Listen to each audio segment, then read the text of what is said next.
ہیں اور امام بخاری بات کے ہیں. لوگ کہتے ہیں کہ ہمیں اس بنیاد پر امام ابو حنیفہ کو فالو کرنا چاہیے. لیکن اس کے جواب پر کچھ لوگ کہتے ہیں کہ امام ابو حنیفہ کو فالو کرنا ہے نہ امام بخاری کو، بلکہ ہمیں نبی کو فالو کرنا ہے. لفاظی ہے، اصل بات یہ ہے کہ نبی صلی اللہ علیہ وسلم ہی کو فالو کرنا ہے. اصل میں تو نہ ابو حنیفہ کو فالو کرنا ہے نہ امام بخاری تو بہت بعد کے ہیں امام ابو حنیفہ کے، لیکن فالو ہم نے واقعی نبی کو کرنا ہے. بات یہ ہے کہ نبی کی حدیثوں میں ٹکراؤ ہے، اگر ہمیں لگ رہا ہے حدیثوں کی تشریح میں اختلاف ہے، تو ایک تشریح وہ ہے جو امام بخاری کر رہے ہیں اور ایک تشریح وہ ہے جو امام ابو حنیفہ کر رہے ہیں. تو جب تشریح میں اختلاف ہوگا تو پھر کس کو فالو کرنا ہے؟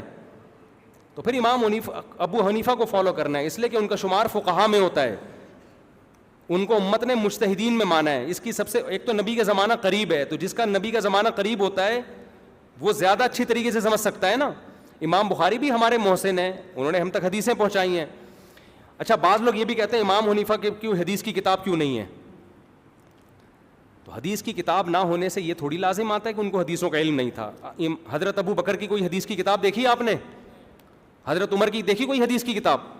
اب مجھے بتاؤ، آج اگر حضرت ابو بکر زندہ ہوتے تو ہم امام بخاری کو فالو کرتے یا حضرت ابو بکر کو؟ حضرت ابو بکر کو فالو کرتے. اب کوئی کہتا ہے نہ امام بخاری کو فالو کرو نہ ابو بکر کو، بلکہ حدیث کو فالو کرو. ہم کہتے ہیں یار حدیث کا جو مفہوم ابو بکر سمجھ سکتے ہیں نا، وہ امام بخاری نہیں، کیونکہ انہوں نے تو پوری زندگی نبی کے ساتھ گزاری ہے. تو جو نبی کے جتنا زمانے کے قریب ہوگا اس میں تفقہ اور بصیرت کا عنصر اتنا ہی زیادہ ہوگا. تو اس سے ہمارا مقصد امام بخاری کی توہین نہیں ہے.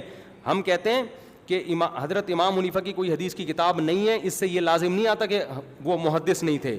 کتاب تو حضرت ابو بکر کی بھی نہیں ہے، حضرت عمر کی بھی نہیں ہے، اور ان سے حدیثیں بھی بہت کم منقول ہیں. لیکن حدیث کا علم حضرت ابو بکر کے پاس امام بخاری سے کروڑہ گنا زیادہ تھا. تو اسی طرح یاد رکھو، حدیث کا علم امام ابو حنیفہ کے پاس امام بخاری سے بہت زیادہ تھا، تھوڑا زیادہ نہیں.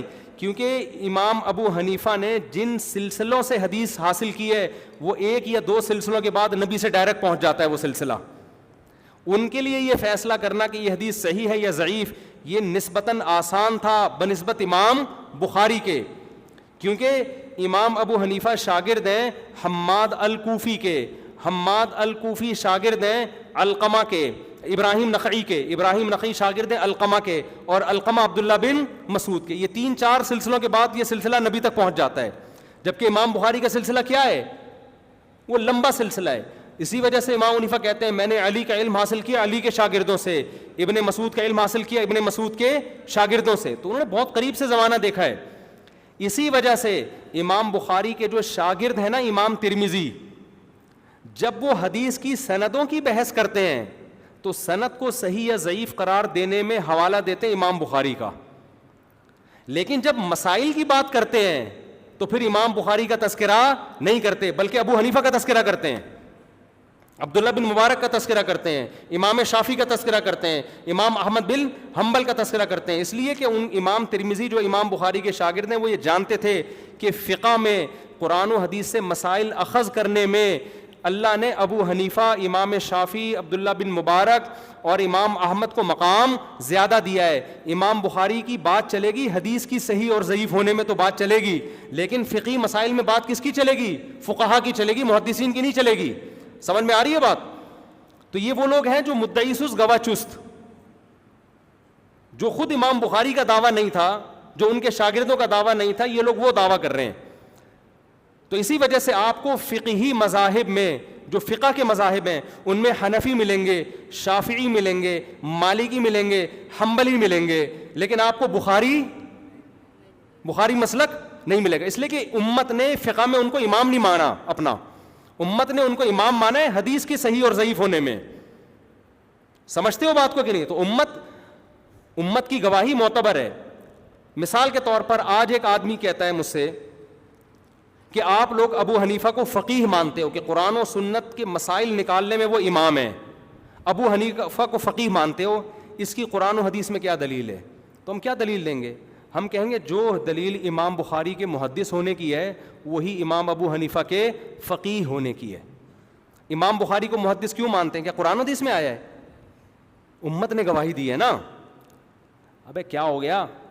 امت من حیث الامہ کہتی ہے امام بخاری بہت بڑے محدث تھے، تو وہی امت من حیث الامہ کہتی ہے امام ابو حنیفہ بہت بڑے کیا تھے؟ فقیہ تھے. اور فقیہ محدث کے بغیر بن نہیں سکتا، یہ خوب سمجھ لو.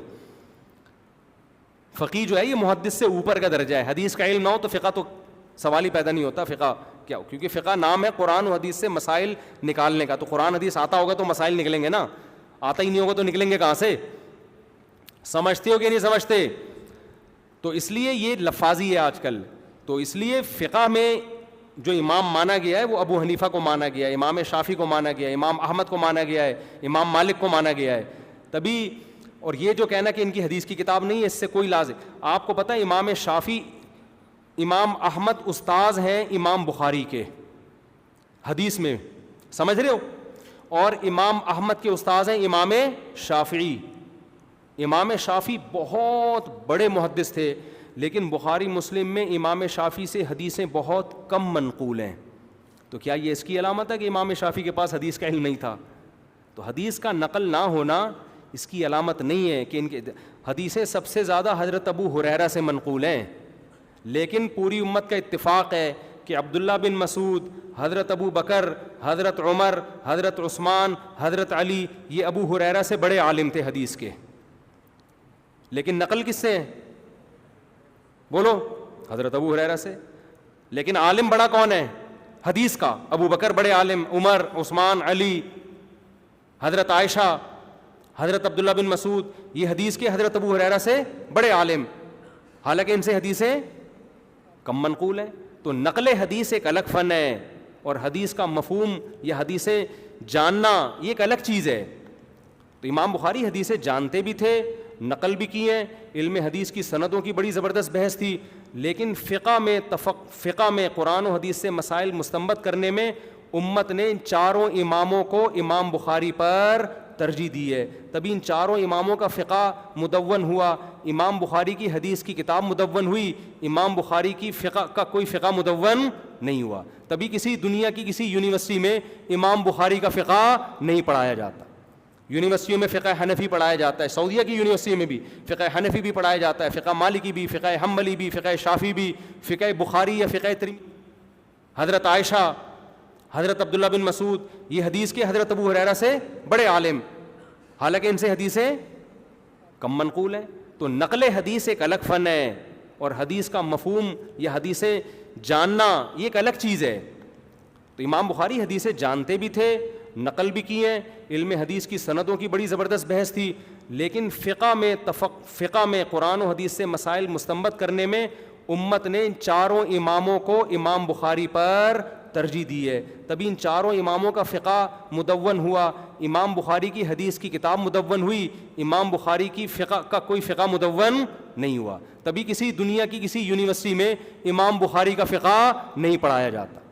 یونیورسٹیوں میں فقہ حنفی پڑھایا جاتا ہے، سعودیہ کی یونیورسٹی میں بھی فقہ حنفی بھی پڑھایا جاتا ہے، فقہ مالکی بھی، فقہ حنبلی بھی، فقہ شافعی بھی، فقہ بخاری یا فقہ